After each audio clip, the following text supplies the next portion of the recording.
What YouTube has given creators around the world really can't be understated.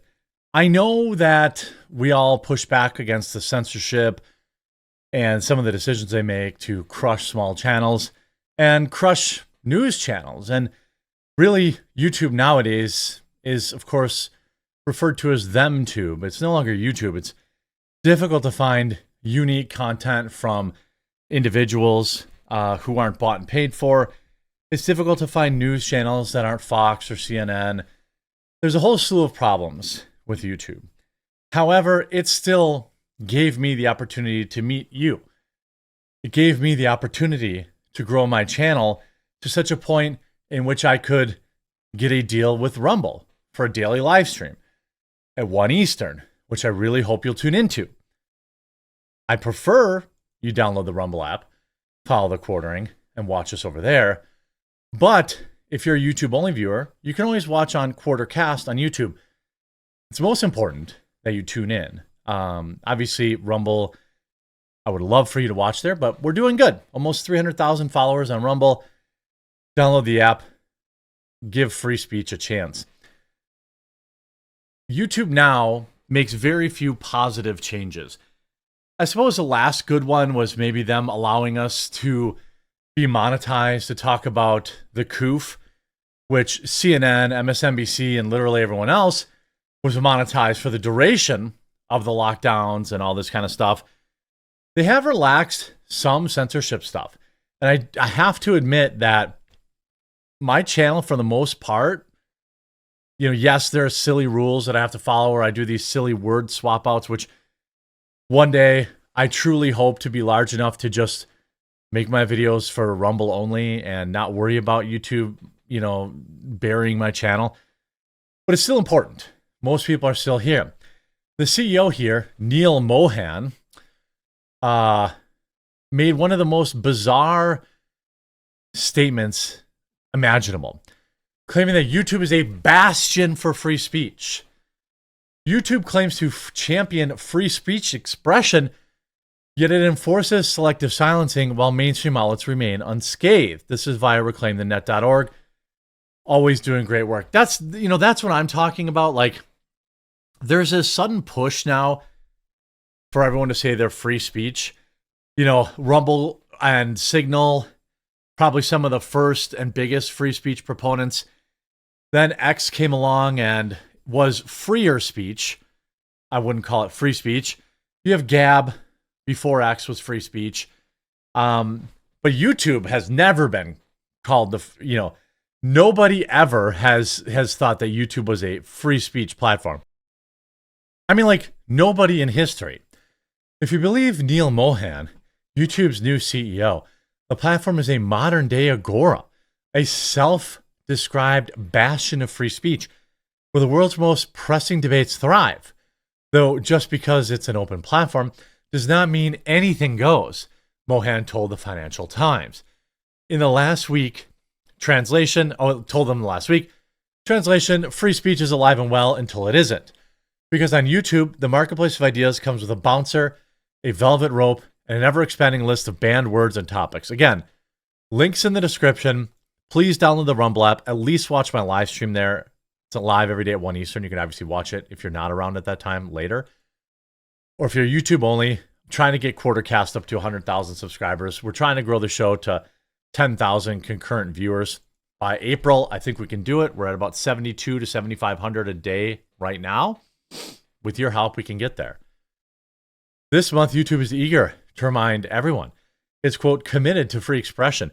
A sentiment as convincing as fast food chain promising health-conscious dining. Over the last 5 years, the platform has turbocharged its content moderation policies, leaning on AI overlords and human censors to police conversations ranging from jab skepticism to who gets to call a virus a leak. It's a delicate balance, they claim, one requiring the finesse of a trapeze artist. But if the past is any guide, the only YouTube balancing act reliably delivers is corporate doublespeak and a pile of censored creators. Yeah, I'd agree with that. YouTube could be way better. The thing is, YouTube obviously I want Rumble to succeed. I'm a shareholder. Obviously, I don't have like millions of shares like most investors do. But it's kind of really the only stock I depend on. It's my retirement stock. That's my retirement grease. Remember that from Simpsons? Anyway. Mohan, the relatively new captain of YouTube's Titanic, insists the company welcomes broad views, but won't tolerate anything goes. Consider their community guidelines, a vague, shape-shifting set of rules that you could find your grandma's knitting tutorial in violation if it dares question Big Pharma. Behind the rhetoric is an algorithmic enforcement machine programmed to flag, demonetize, and outright remove content at lightning speed. Accuracy be damned. I mean, look what's happened in my channel right now. I have almost, 1.5 million subs or something like that? Almost 2 million subs. The last week, something's wrong with my channel. I'm uploading videos that get like 10,000 views in 4 hours. Usually a bad video for me still gets 80 to 100,000 views. 70 to 80,000, I should say. So, I mean, what's going on with that? My views on Rumble haven't changed. Critics, including banned creators, point out that YouTube's moderation seems to skew conveniently in one direction. Questioning the CDC, misinformation. Broadcasting claims about horse paste, censored.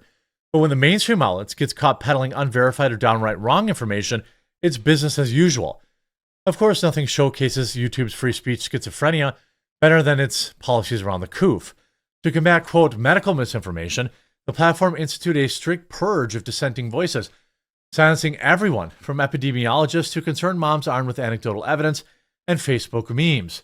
Let's not forget the leak theory, a hypothesis once relegated to tinfoil hat territory.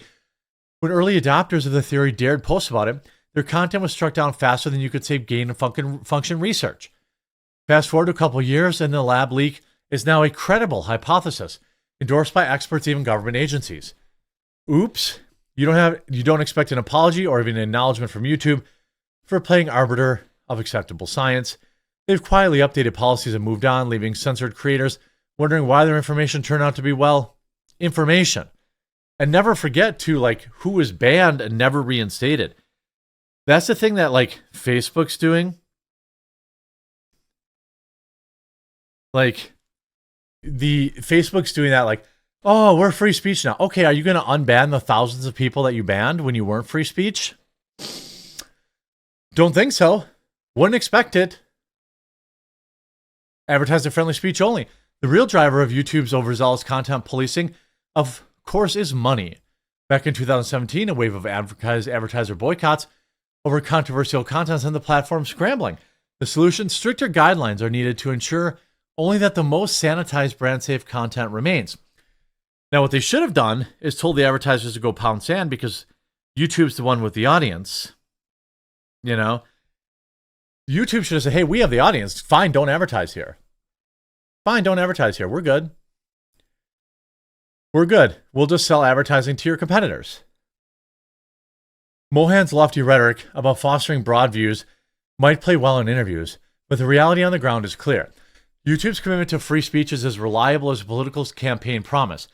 The platform has repeatedly chosen corporate image over open discourse, advertisers over authenticity, and control over community. Yet it continues to parade as a defender of free expression. Perhaps Mohan and his team truly believe in their own doublespeak. Or maybe they're banking on the fact that most users will never notice the glaring contradictions.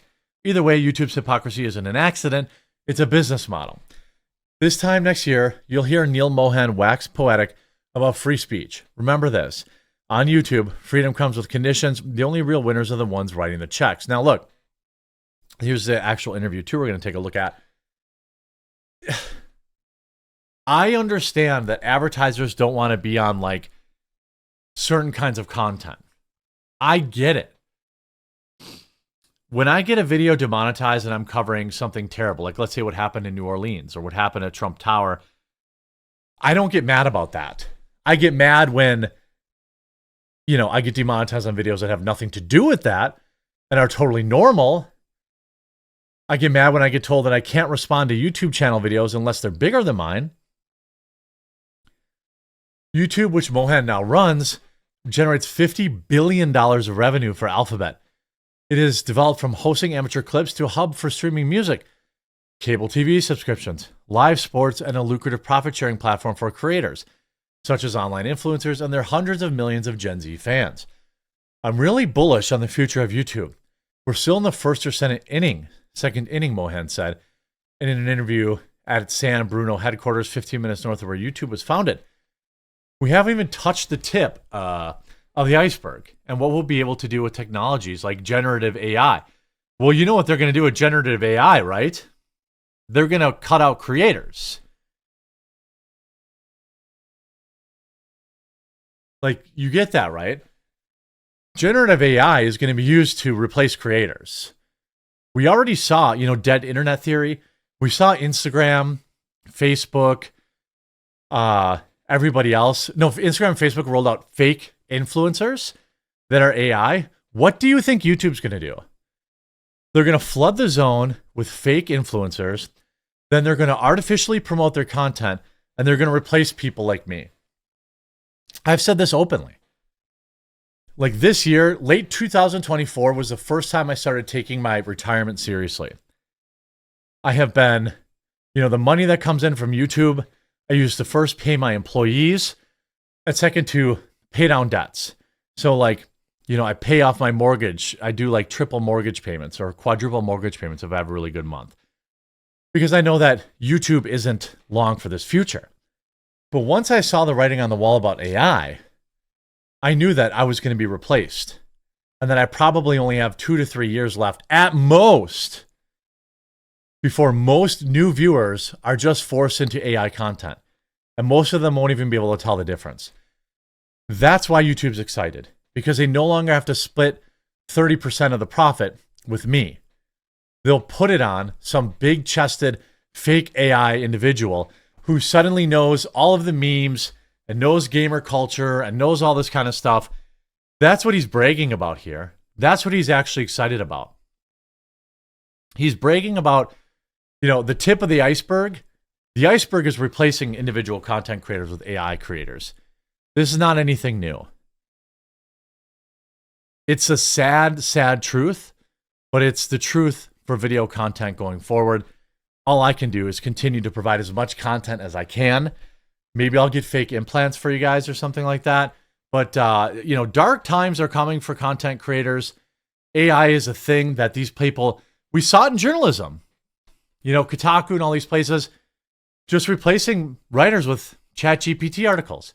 Yes, they were bad at first, but they're going to be great by 2026. These AI content, influencers, they're going to be indistinguishable from somebody like me at some point. It's a sad truth, but hey, that's when I started buying stock. I started moving from my savings account. I never even thought about it, but you can put money in Discover Bank and get 4% interest, even though my passbook bank account was paying me 0.1% interest. All this stuff that I should have been doing for years, embarrassingly. Now it's I got 2 years maybe. And Neil Mohan, the CEO of YouTube, is very excited about that. I hope you enjoyed this video. If you did, make sure to leave a like on it. If you haven't yet, subscribe or follow down below, and we'll talk to you again real soon.